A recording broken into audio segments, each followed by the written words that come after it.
Türkmen sünnetine öçmesek yol koyup giden meşgul halife başımız Ballı Hacı'nın yazısı yadigarlığına bağışlayar.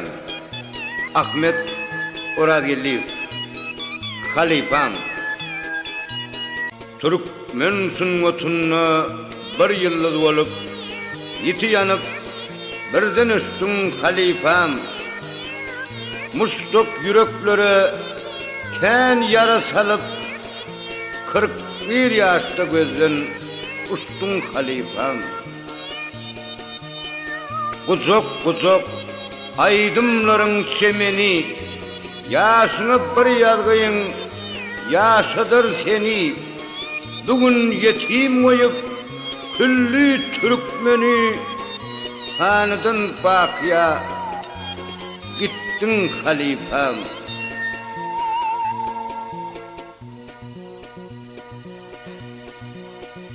Bayram Ali yolu, sancırık kallı, kırmızı doğduklar, kemsirip kallı, sünnete aşıklar, el serip kallı, yanıp duran narkan, östün halifam.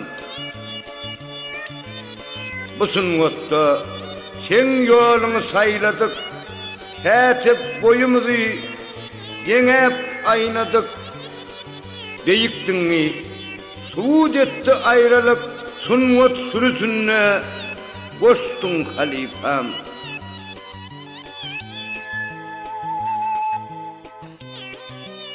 Sum haberlerden sallık herkesi, senidem kulağa gelip dur sesi, beyik Türkmenimin beyik sünneti, öçmesek yol koyup, gittin halifam.